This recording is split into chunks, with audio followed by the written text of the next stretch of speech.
안녕하세요. 오늘도 사연살롱을 찾아주셔서 감사합니다. 저는 얼마 전 인생에 큰 수건을 꺼낸 사람이에요. 누구나 각자의 인생에서 힘든 부분이 있었다지만 저는 그 부분이 유난히 더 지독하고 힘들었던 사람인데요. 우연한 기회에 그 고통스러웠던 시절에 쌓였던 한을 풀 수 있게 되어서 얼마나 통쾌했는지 몰라요. 그리고 그 한을 전부 풀어내고 나니 그제서야 과거의 고통이 제 인생 전반에 얼마나 큰 영향을 끼치고 있었는지 알게 되었어요. 그래서 마지막으로 제 지난 모든 이야기를 전부 풀어내고 완전히 훌훌 털어버리고 싶어 이렇게 사연을 쓰게 되었답니다. 저희 엄마는 제가 4살 때 돌아가셨어요. 사실 저는 엄마에 대한 기억이 많이 나지는 않아요. 항상 저를 우리 강아지 하고 불러주셨던 것과 엄마가 자주 입으시던 연분홍색 니트만 기억이 강하게 남아있죠. 아빠는 지금도 엄마 이야기를 하실 때면 가끔 눈시울을 붉히세요. 제 어렴풋한 기억으론 엄마가 돌아가신 뒤 한동안 아빠는 제대로 생활도 못하실 정도로 슬퍼하셨답니다. 당시 주변 어른들이 저희 부녀를 챙겨주시지 않았다면 끝내 그 우울하고 어두운 날들로부터 벗어나지 못했을지도 몰라요. 아빠는 혼자서 절 육아하시고 생계도 유지하시기 위해서 과일 트럭을 시작하셨어요. 저는 늘 조수석에서 아빠와 함께 이 동네 저 동네를 돌아다니곤 했죠. 저희는 장터에도 많이 다녔는데 아빠는 헌책방을 볼 때마다 책을 한아름 사와서 저한테 주셨습니다. 훌륭한 사람이 되려면 책을 많이 읽어야 한다면서요. 아마 아빠는 저를 다른 아이들처럼 유치원에 보내거나 집에서 교육을 시키기가 어려우니 그렇게라도 공부를 시키려고 하셨던 것 같아요.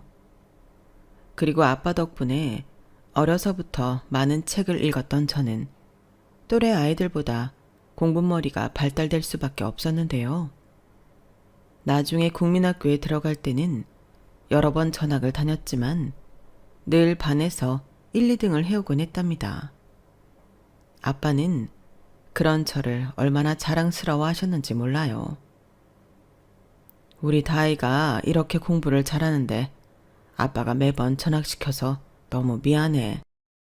아빠가 열심히 노력해서 우리 다의 친구들이랑 안 헤어지고 오래 놀 수 있게 해줄게. 조금만 기다려. 아니야, 아빠. 나 아빠랑 다니는 게 더 재미있어. 아줌마들한테 간식도 많이 받고 차 타고 여기저기 구경하는 것도 좋고. 아유, 요은서가 언제까지고 이럴 수는 없지. 어렸던 저는 아빠가 하시는 말을 완전히 이해하지 못했고 그저 진심으로 놀러 다니는 게 재미있어서 그렇게 대답한 거였죠. 하지만 아빠는 정말 부지런히 일을 하고 돈을 모으셔서 제가 중학교에 들어갈 때쯤엔 한 동네에 집을 구하고 장사할 가게도 구하셨어요. 순전히 저의 교육을 위해서 서울 안에 그래도 학군이 괜찮다는 동네에 들어갔고 작은 방이 딱 하나 있는 옥탑방 월세집을 구하신 거였죠. 그리고 근처 시장 입구에서 과일을 팔기 시작하셨습니다. 2년 뒤엔 상가짜리로 들어가서 정식 판매를 하셨고요. 저희 집 집주인은 아래 1층에 살았는데 그 집엔 저와 동갑인 여자아이가 있었어요. 항상 환경이 자주 바뀌고 친구를 오래 사귀지 못했던 저는 그저 순진한 마음으로 주인집 딸아이를 볼 때마다 인사를 했는데요.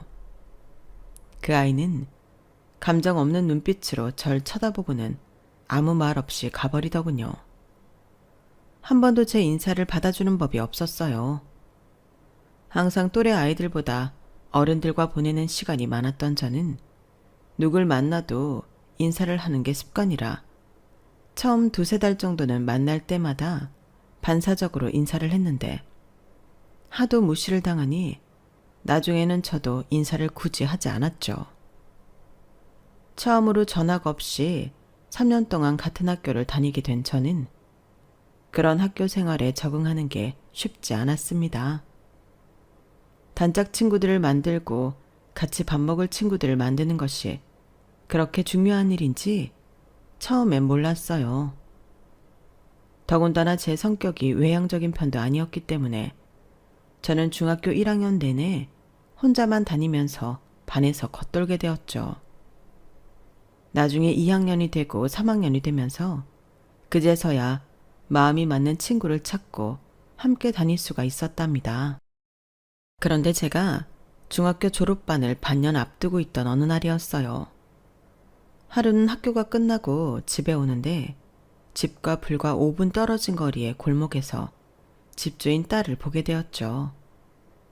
그 아이는 딱 봐도 불량해 보이는 모습으로 제 뒷담을 하고 있었어요. 더럽게 피곤하네. 아침 꼭두 새벽부터 옥탑에서 샤워를 하는 거야. 진짜 짜증나게. 아침에 안 씻어? 나도 아침에 샤워하는데. 그럼 저녁에 샤워 안 하고 자냐?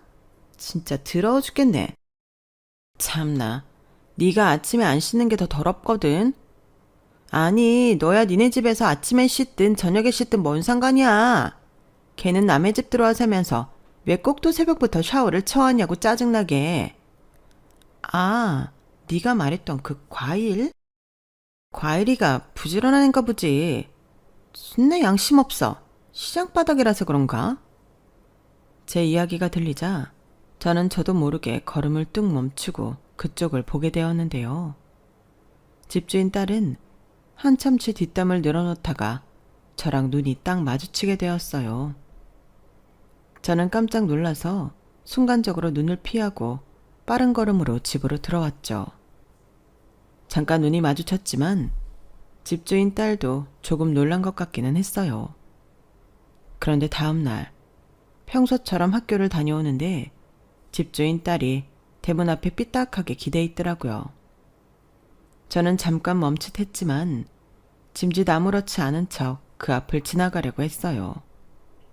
근데 그 아이가 문 기둥에 다리를 척 올려 제 앞을 가로막는 게 아니겠어요? 저보다 키도 한 뼘 이상 커서 가까이 다가오니 굉장한 위협감이 있었죠. 야, 너 어제 나 봤지? 왜? 그럼 내가 한 말도 들었겠네. 근데 왜 오늘도 아침에 씻었어? 다 알면서 나 괴롭히는 거야 뭐야? 너 때문에 오늘도 하루 종일 피곤해서 공부도 못하고 이게 뭐야? 날카롭게 윽박 지르는 목소리에 저는 저도 모르게 어깨를 움츠리고 겁을 먹었어요. 제 모습을 본 그 아이는 더욱 기세가 등등해져서 저한테 말도 안 되는 억지스러운 말을 했어요. 너 때문에 내가 손해를 본 게 이만저만이 아니야. 그러니까 네가 어떻게 해야겠어? 내가 뭘 어떻게 해? 보상을 해줘야 할 거 아니야, 보상을. 뭘 어떻게 해? 내가 원할 때 내 소원 하나 들어줘. 그 정도면 너도 편하지? 뭐 같은 학교도 아니라서 써먹을 때도 없다 보니 그냥 이걸로 퉁쳐주는 거야. 너 고마운 줄 알아라. 앞으로는 새벽부터 시끄럽게 하지 말고 부르면 제깍 오고. 너 이름이 뭐야? 김다혜. 그래 다혜야. 자주 보자. 들어가.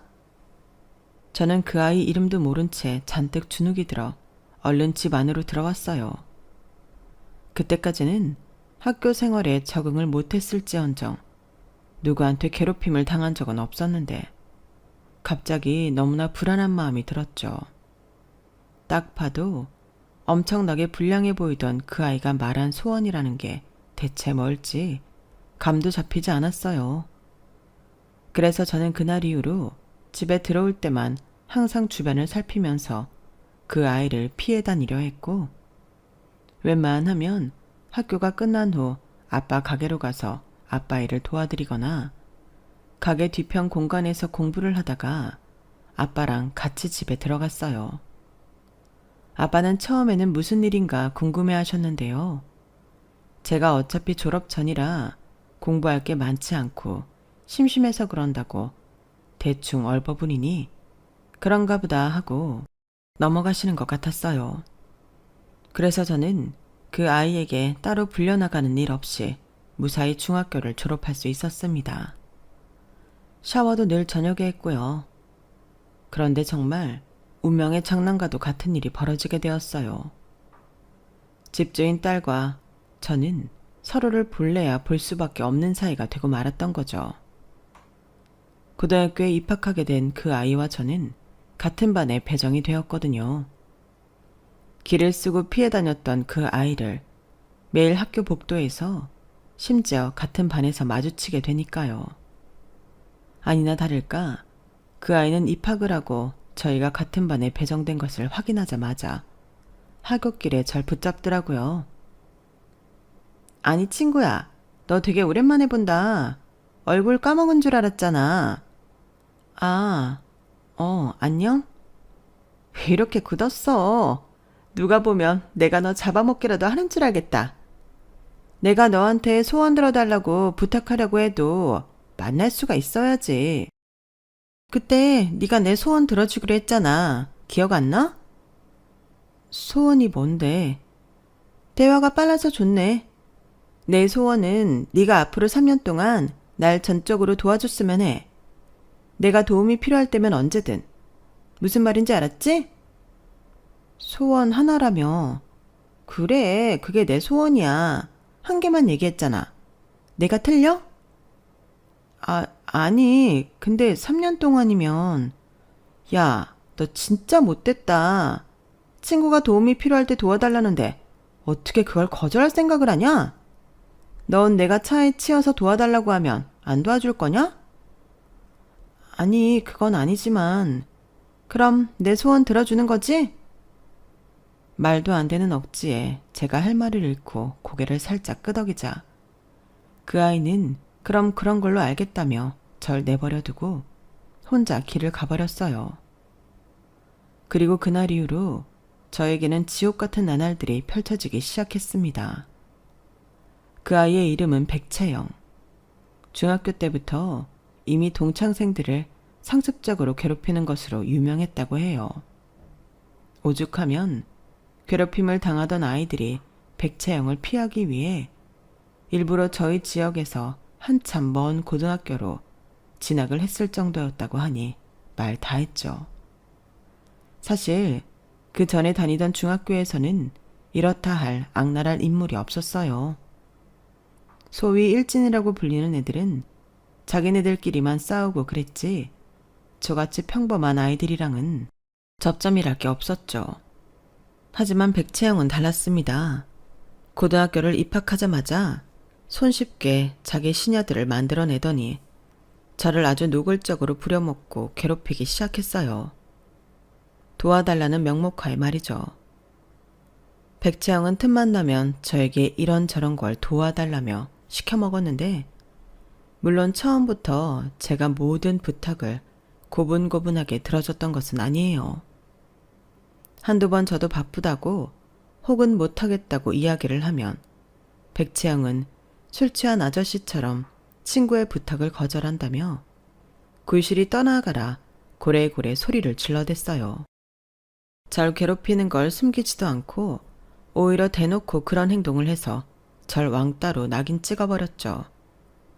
그러자 반 아이들 중 누구도 심지어 중학교 때 저와 친하게 지냈던 애들조차 저를 도와주지 않았어요. 심지어 담임 선생님조차도 절 외면했어요.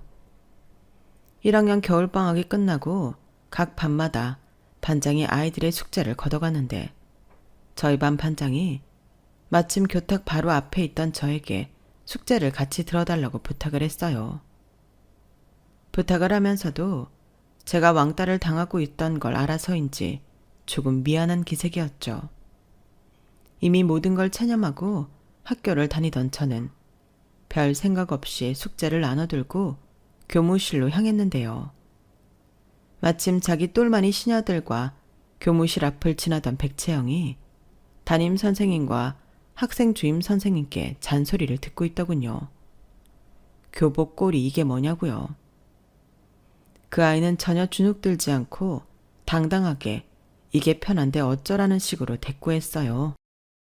그러다가 방학 숙제를 한아름 들고 오는 저와 반장을 보더니 눈이 동그래졌죠. 아, 맞다. 방학 숙제. 아이고 참. 잘한다, 잘해. 너 숙제 안 하면 깜주 50장 써야 되는 거 알지? 아, 저 숙제했어요. 야, 과일, 너 숙제했지? 그러더니 숙제 더미 속에서 제 거를 쑥 뽑아들더니 옆에 있는 시녀 중 한 명에게 펜을 빌려서 이름을 북북 지우는 겁니다. 담임 선생님과 학생 주임 선생님이 뻔히 보는 앞에서요. 그러더니 제 이름 대신 자기 이름을 대충 휠각일곤 숙제 더미에 다시 엎어버렸어요. 담임 선생님과 학생 주임 선생님이 그 모습을 말없이 보더니 자기들끼리 수다를 떨며 그냥 자리를 떠나버리더군요. 그리고 그날 종례 시간, 숙제를 안 낸 학생 명단엔 제 이름이 올라왔죠. 그날 겪었던 일은 사실 힘든 축에도 못 끼는 일이었습니다만 선생님들께도 버림받았다는 사실이 절 더 좌절하게 했어요. 백재영은 시도 때도 없이 아이들 앞에서 절 웃음거리로 만들거나 자기 힘든 일을 저에게 전부 떠넘겼고 자기가 심심하다는 이유로 저에게 폭력적으로 굴기도 했습니다. 저는 체육 시간이 항상 두려웠는데 언제 어디서 백채영이 던지는 공을 맞을지 몰랐기 때문이었어요. 점심시간에는 제 도시락에 무슨 짓을 할지 몰라 반에서 밥을 제대로 먹지도 못했죠. 설상가상으로 2학년 때까지 같은 반이 되자 저는 극심한 스트레스에 시달려야만 했고 결국 저희 아빠가 이상한 낌새를 눈치채시고 말았답니다. 다혜야, 너 혹시 요즘 무슨 일 있어? 왜 자꾸 성적은 떨어지고 살은 점점 빠지니? 아빠한테 얘기해봐. 요새 너 뭔가 이상해. 제가 백채영에게 괴롭힘을 당하고 학교에서 왕따라는 사실은 아빠한테만큼은 비밀로 하고 싶었던 일이지만 동시에 누군가는 알아줬으면 했던 일이기도 했는데요. 저에게 처음으로 무슨 일 있냐고 물어보는 사람이 아빠일 줄은 몰랐어요. 저는 아빠의 질문에 아무 말도 못하고 눈물을 뚝뚝 흘렸고 놀란 아빠는 저를 진정시키면서 자초지종을 물었죠. 저는 힘겹게 더듬거리며 그간의 일을 털어놓았어요. 그게 아빠 마음에 대못을 박는 일이라는 건 알았지만 저로서는 달리 다른 방법을 생각해낼 수가 없었거든요. 아빠는 큰 충격을 받으셨고 제 얘기가 끝나자마자 제 손을 붙잡고 아래층으로 내려갔어요. 그리고 주인집 문을 사정없이 두드리기 시작했죠. 한밤중에 이게 무슨 소란이야? 당신 미쳤어? 그래요. 제정신 아닙니다. 이 집 딸내미가 제 딸한테 무슨 짓을 했는 줄 아십니까? 지난 2년 동안 우리 딸을 아주 상습적으로 괴롭혔답니다. 축제시키고 심부름시키는 건 기본에 장난이랍시고 도시락을 엎고 물건 던져서 맞추고 발 걸어서 넘어뜨리고 댁내 딸내미가 밖에서 이딴 짓 저지르고 다니는 거 알았어요? 딸내미부터 나오라고 해요. 어머머, 이 사람이 이거 진짜 미쳤나 봐. 주인집 아줌마는 아빠의 말에도 끔쩍 않고 있었는데 잠시 후 아줌마 등 뒤로 백채영이 고개를 쏙 내밀더군요. 그리고 집주인 아저씨는 아빠한테 다시 반말로 호통을 쳤어요. 그러니까 이게 지금 뭐하는 짓이야? 못 들었어요. 이 집 딸내미가 우리 딸한테 깡패 같은 짓을 저질렀다고요. 채영아, 네가 말해봐. 네가 그랬어? 그러자 백채영은 정말 가증스러운 맑은 얼굴로 고개를 도리도리 저었죠. 그러자 집주인 아저씨는 저희 아빠를 세게 밀쳐내며 윽박을 질렀습니다. 우리 딸이 아니래잖아. 당신이 뭔데 남의 딸 거짓말쟁이로 만들어? 어? 그럼 우리 딸이 거짓말을 했다는 겁니까? 이 몰골을 좀 봐요. 우리 딸이 고등학교 입학한 뒤로 살이 얼마나 빠졌는지. 교과서도 전부 찢기거나 발자국 투성입디다. 당신이 가난해서 애 굶겨놓고 왜 엄한 내 딸한테 책임을 물어? 우리 딸이 그랬다는 증거 있어? 있냐고! 불쌍해서 옥탑방이라도 내줬건만 이거 진짜 정신병자 아니야? 당장 방 빼! 방을 빼라는 말에 저는 깜짝 놀라 제가 잘못했어요 라는 말을 뱉었어요. 그러자 아빠는 더더욱 화를 내시며 제 앞을 가로막았죠. 다혜 너 나와. 너 네가 잘못한 거 없는데 그런 짓 하지 마. 알았어? 이딴 집 더러워서 내가 안 살아. 방 뺀다 방 빼. 당신들 내가 경찰에 제대로 신고할 거야. 알았어? 그리고 아빠는 정말로 그 자리에서 짐을 다 빼버리셨어요. 밤을 꼬박 새면서 짐들을 트럭에 실었죠. 그리고 그 다음날 아빠는 제 손을 잡고 학교도 가셨어요.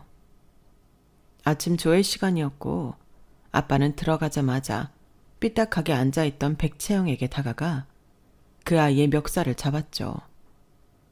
놀란 담임선생님이 뭐 하시는 거냐고 아빠에게 다가가자 아빠는 담임선생님의 뺨을 내리쳤습니다. 어디서 학교폭력 방관한 교사가 목소리를 높여?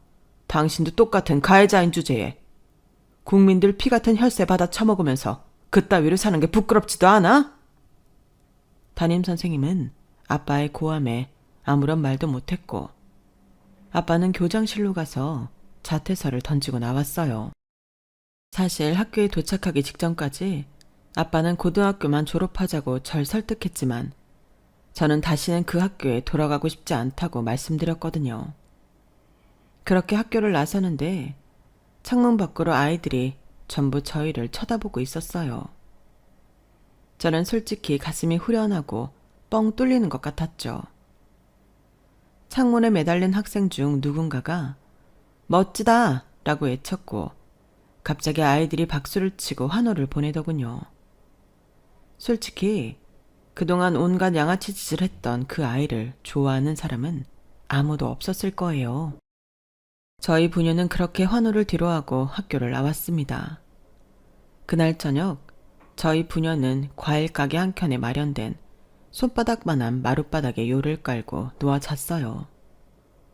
잠들기 전 아빠는 저에게 미안하다고 하셨어요. 그 못된 놈들한테 한 방 먹여준 건 미안하지 않지만 그런 일을 겪게 하고 이런 곳에서 재울 만큼 힘이 없어서 미안하다고요. 그리고 너무 늦게 알아줘서 미안하다는 말도 해주셨어요. 저는 목이 메어서 일부러 잠든 척을 했지만 아빠는 왠지 알면서도 속아주시는 것 같았죠. 그런데 다음날 오전 저희의 유일했던 보금자리는 산산조각이 나고 말았는데요. 아침부터 장사 준비를 마쳤는데 웬 건달들이 몰려와 과일이며 매대를 전부 부셔놓고 간 것이었어요. 아빠가 뭐 하는 거냐고 말려보려고 해도 도저히 말릴 수가 없었고 오히려 그 과정에서 건달에게 맞고 넘어져 손목이 부러지게 되셨죠. 저는 엉엉 울면서 아빠를 안고 가게 구석에서 건달들이 가기만을 기다렸습니다. 건달들은 마지막 남은 과일 하나까지 밟아놓고 사라졌죠. 전 직감적으로 알 수 있었어요. 이 모든 게 그 아이 가족이 벌인 짓이라는 걸요. 나중에 알고 보니 그 집안 사람들은 동네 주민들에게 유명한 양아치 부부였다고 해요. 백채영의 엄마는 부동산을 하고 백채영의 아빠는 건축 사무실을 운영한다고 하지만 사실은 사기꾼과 건달이라고요. 모든 난리가 끝난 뒤 주변 가게에 있던 사장님들이 하나둘씩 저희 가게로 와서 정리를 도와주시면서 말해주시더군요. 다혜 아빠, 얼른 병원부터 가요. 아, 어쩌다 그 양아치 같은 집안한테 걸렸대. 그 과일은 여기다 버려요. 아휴, 징글징글한 놈들 같으니라고. 다혜 너는 이리 오거라. 여기 가게 안쪽에 방 있으니까 여기서 좀 쉬고 있어. 애가 피죽도 못 얻어먹은 것 같네. 아. 주변 사장님들의 도움으로 아빠는 병원에 가서 치료를 받았고 그동안 저는 방 한켠에서 아빠를 기다렸어요. 몇 시간 뒤 아빠는 깁스를 하고 오셨는데 그 모습을 본 저는 또 눈물이 핑 돌았네요. 저는 결국 그 계절 장사를 완전히 망쳤어요. 월세를 낼 돈도 없어 결국 그 자리를 나오게 되었죠. 저희는 얼마 뒤 근처 달동네에 방 하나를 얻게 되어 그 동네를 떠났습니다. 아빠는 제 앞에서는 늘 자상하셨지만 밤에는 몇 번이나 소리 죽여 우셨어요. 저는 그런 아빠의 뒷모습을 보면서 뼈저리게 느꼈죠. 이제는 제가 아빠한테 트럭이 되어주고 아빠 괴롭히는 놈들 뺨을 내리쳐줘야겠다고요. 달동네로 이사 후 아빠는 대리운전 일을 시작하셨어요. 그동안 모았던 돈이 치료비며 가게 배상비로 전부 들어가는 바람에 과일 장사를 다시 시작할 자금이 없었기 때문이죠. 아빠가 고되게 일을 하시는 동안 저는 검정고시를 보고 수능을 봤습니다. 공부를 하다가 집중이 조금이라도 흩어지면 제 뺨을 내리쳐가면서 정신을 차렸고 목표한 공부를 채우지 않으면 자리에서 일어나지도 않았어요. 결국 저는 그 해에 우리나라에서 가장 좋다는 대학을 들어가게 되었고 거기서도 장학금을 놓치지 않았습니다. 남들은 원하던 대학에 온 것만으로 목표를 달성했다고 좋아했지만 제 목표는 대학이 아니었거든요. 제 목표는 누구도 무시할 수 없는 힘을 갖는 것이었죠. 저 때만 해도 사법고시가 있을 때였는데 저는 사법고시를 한 번에 덥석 붙었어요. 그리고 초스피드로 대한민국 검사가 되었답니다. 동기 중 가장 어렸지만 성과는 가장 두드러져 승진도 빠른 편이었죠. 저는 돈을 벌자마자 번듯한 집부터 사서 아빠와 들어갔어요. 아빠는 그런 저를 굉장히 자랑스러워 하셨어요. 앞으로는 내가 더 큰 돈을 벌어올 테니까 아빠 이제 대리일 그만하고 쉬셔요. 몸 너무 많이 상했잖아. 그렇다고 하루 종일 집에만 있을 수야 있나, 연서가. 아빠도 아직 한창이야. 아직 20년은 더 일할 수 있어. 내가 더 많이 할 수 있으니까 그러지. 대리는 그만하마. 네가 걱정하니까. 몸 축내지 않는 일로 구해볼게. 우리 딸이 대한민국 검사인데 아빠가 번듯한 일 하는 것도 필요하긴 하니까 말이야. 제 걱정 어린 말에 아빠는 하시던 대리 일을 그만두시고 다른 일을 구하셨어요. 그동안 모으신 돈으로 집 근처에 편의점을 하나 열게 되셨죠. 처음엔 그저 소일거리로 생각하신 것 같은데 근처에 새 아파트 단지가 마침 들어서면서 매출이 예상보다 크게 났어요.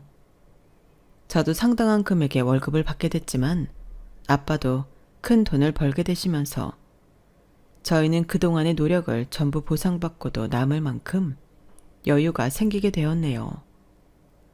그리고 저희가 뿌리를 단단히 내리게 되니 새로운 인연이 생기게 되었어요. 지금의 남편을 만나 결혼을 하게 된 것이었죠. 남편과 저는 이미 오래전부터 알던 대학 동기였는데 저랑 똑같은 해에 검사가 되어 자연스럽게 가까워진 친구였어요. 아빠와 같이 살 고급 아파트로 이사간 지 얼마 되지 않아 남편이 고백을 해서 만나게 되었죠.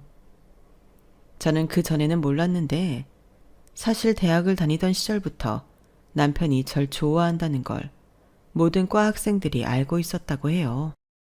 당신만 공부에 매달려 있느라 몰랐지. 교수님들까지 전부 알고 있었어. 근데 당신은 배지 달고 나서야 내 이름을 제대로 기억해주고.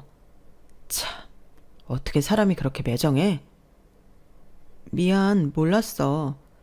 나야 그때는 장학금 못 받으면 학교를 못 다녔으니까. 에휴, 됐어. 그런 매력에 내가 당신 좋아한 거지 뭐. 그래도 앞으로는 그때처럼 자신을 혹사시키지는 마. 내가 그럴 필요 없게 만들어줄 테니까. 자기 몸도 잘 챙기고, 어? 알았어. 고마워, 여보. 남편은 말 그대로 집안 대대로 법조계에 종사해왔던 엘리트 집안의 차남이에요. 자신과는 달라도 너무 다른 저에게 옛날부터 눈길이 갈 수밖에 없었다고 하더군요. 그리고 제 고정관념과는 다르게 저희 시부모님도 저의 그런 면을 높이 사서 절 며느리로 들이실 때 굉장히 좋아하셨어요. 항상 저를 부르실 때마다 우리 복덩이라고 부르시는 모습에 저도 모르게 어렴풋한 기억 속 엄마가 생각나 울컥하기도 했네요. 저는 그렇게 힘들었던 과거는 다 잊고 잘 살아가고 있었습니다. 그런데 어느 날 오래된 제 친구에게서 연락이 온 거예요. 그 옛날 고등학교 1학년 때 같은 반 반장이었던 친구였는데 제가 자퇴한 후 교과서며 시험지며 가져다주며 제가 진도를 놓치지 않도록 절 많이 도와줬던 친구였죠. 영은아, 너무 오랜만이다. 무슨 일이야? 다혜야, 정말 미안한데 부탁 하나만 해도 될까? 내가 이런 부탁할 수 있는 사람이 너뿐이라 미안해. 아니야, 내가 너한테 도움 받았던 것도 많았는데. 근데 무슨 일 있어? 심각한 일이야? 다혜야, 이번에 우리 고등학교 동창회 하는데 혹시 좀 와줄 수 있어? 친구가 어렵게 꺼낸 말에 저는 한순간 뇌 정지가 온 듯 아무런 생각이 들지 않았어요. 그 아이, 제가 어느 순간부터 오랫동안 잊고 있던 백채영이라는 사람만 제 머릿속에 가득 차게 되었죠. 이제 나이가 40이 넘어 다 큰 어른이 되었는데도 한순간에 그 시절로 돌아간 듯이 온몸이 떨려왔어요.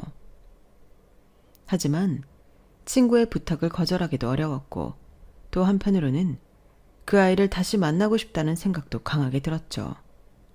이상한 일이지만 전 정말 그 자리에 가고 싶었어요. 그리고 길게 고민하지 않고 친구에게 부탁을 들어준다고 했고 그리고 그 친구에게 이야기를 듣게 되었습니다. 그리고 동창회 자리에 참석하게 되었죠. 저를 빼고 나머지 아이들은 대부분 1, 2년마다 있었던 동창회에 늘 참여했던 것 같더군요. 제가 등장하자마자 다들 누구냐고 눈을 동그랗게 뜨고 물어보는 것을 보면요. 헐, 다혜라고? 그 김다혜? 얼굴 봐, 엄청 좋아 보인다. 뭔가 귀티나지 않아? 근데 입은 거 보면 다 중저가 브랜드인데? 원래도 곱상하게 생기긴 했었잖아.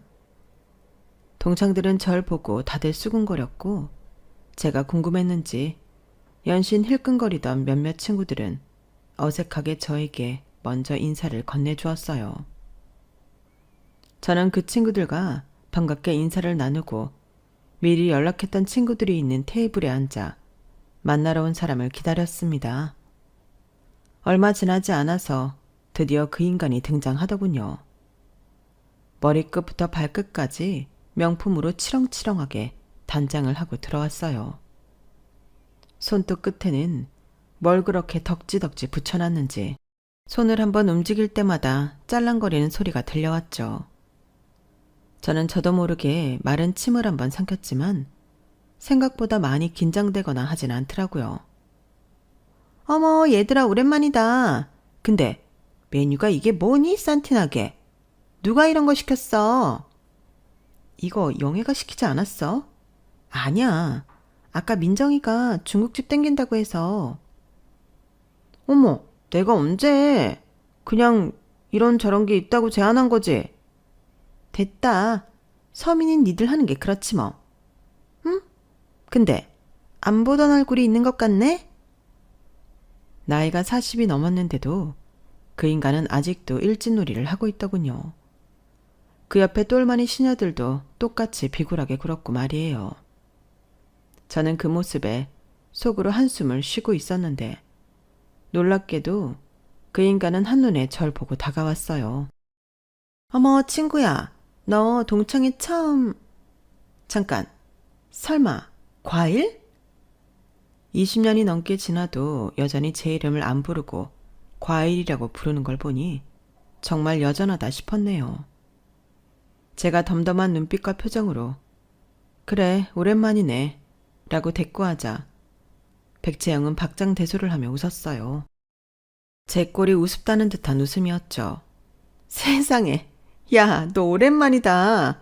어떻게 여기로 올 생각을 다 했어? 우리 과일이 그동안 잘 지냈니?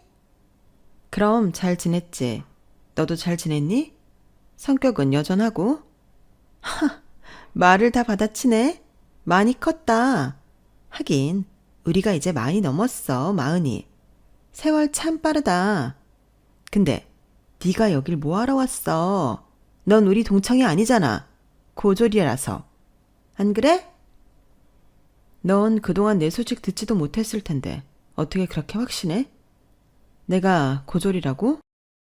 야, 네 꼬라지를 봐. 딱 봐도 어디 거지나 주워 입을 듯한 옷에.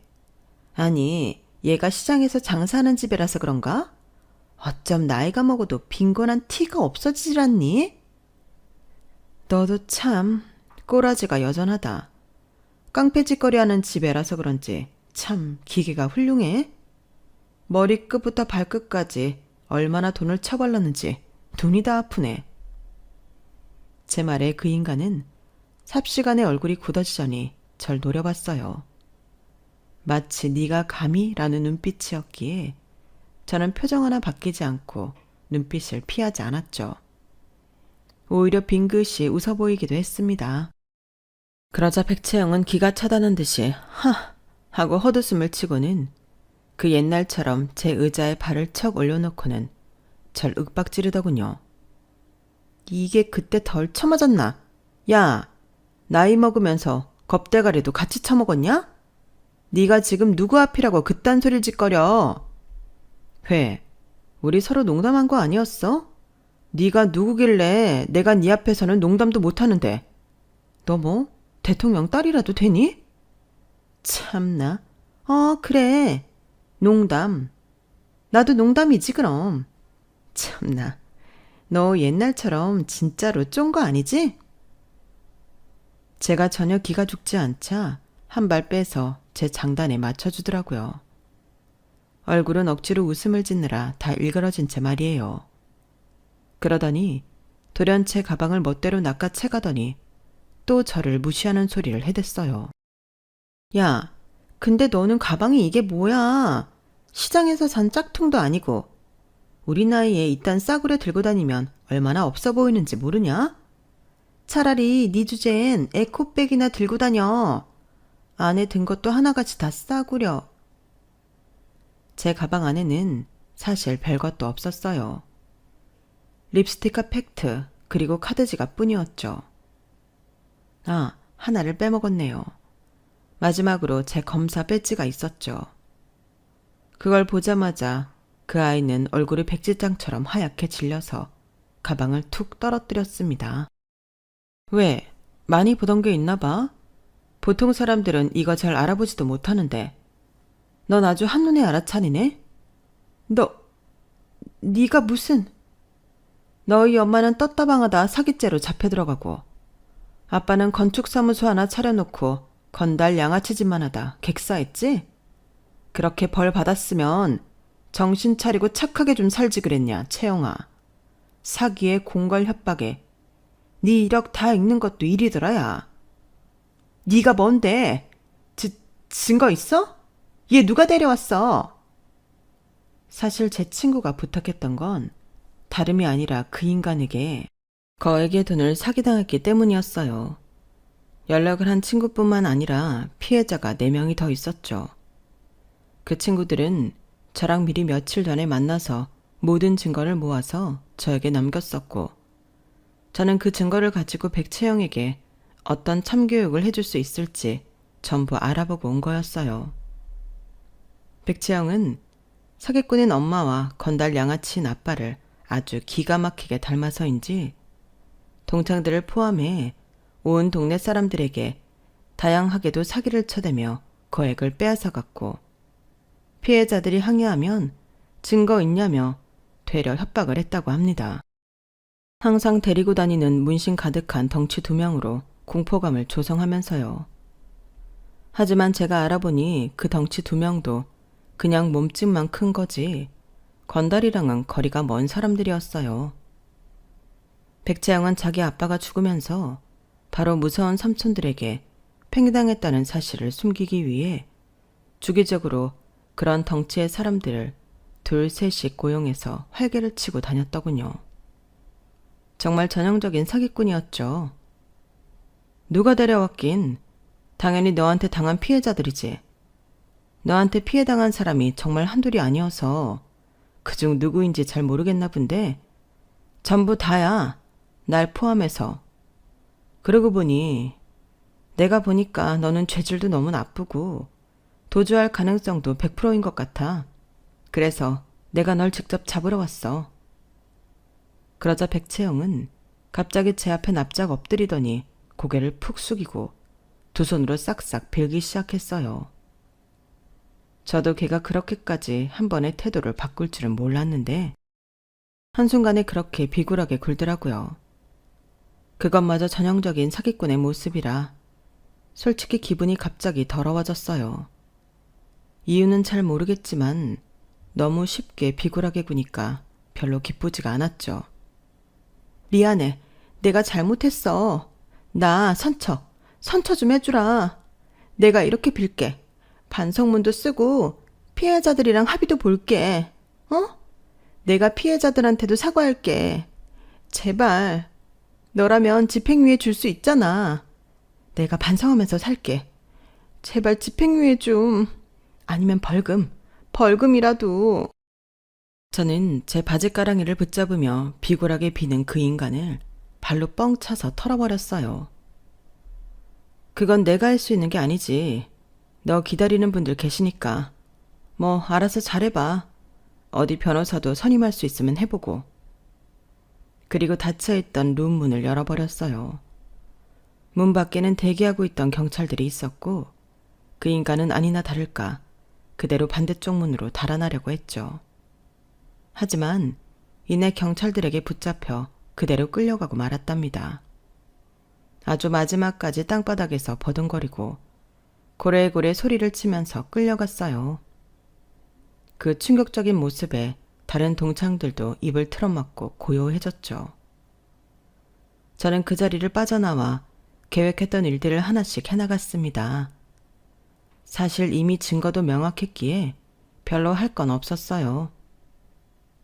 백채영은 반항 한번 못 해보고 그대로 교도소에 끌려가게 되었죠.